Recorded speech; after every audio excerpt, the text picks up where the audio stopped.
whole world is filled with psychopaths and compulsive liars, and all of them are addicts to one form of manipulation or another.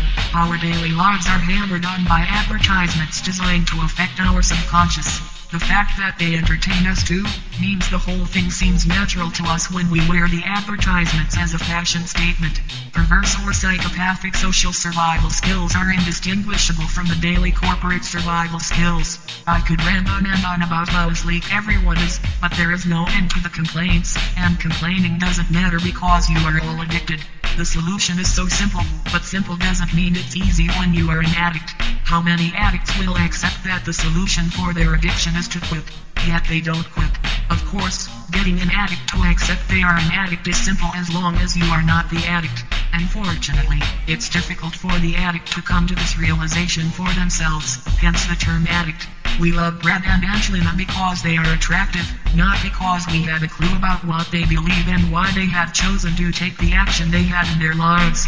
We pay attention to the distractions of Britney, Paris, OJ and Michael Jackson because paying homage to the actual people killed in a war each day for oil isn't sexy or sensational. Just how superficial and consumer-driven is this addiction we are in? We hate the war, yet we spend untold amounts of time playing games of violence in a warlike setting. We hate our jobs, yet we devote 68% of our lives to it. We hate being stuck in traffic, but we devote another 8% of our lives to it. We hate paying for profit-driven gas that funds the warmongers and their advancing global control, but we are addicted to the upside-down loan situation of our BMWs and the rolling refrigerators branded as Hummers. We hate knowing that we can't make money as fast as inflation devalues it, but our whole lives still revolve around money. We do what we hate in order to survive. We care about what we hate, but only to survive.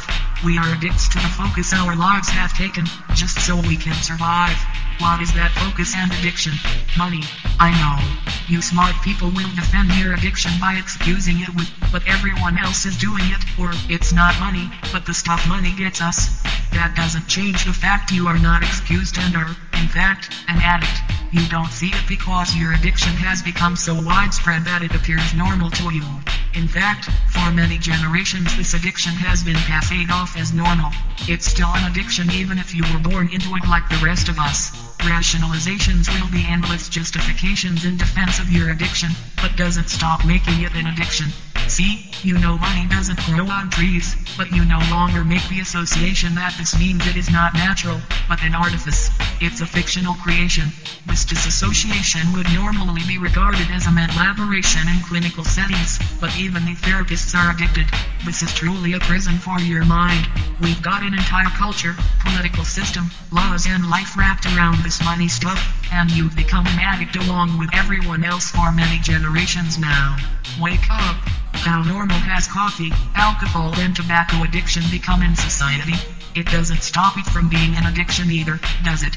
It's just so widespread that it appears normal, and we don't think of it as an addiction like we would crack, or heroin.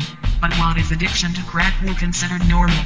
Would you blink an eye if tomorrow there were a crack lounge in your office's employee lounge along with the coffee maker in it?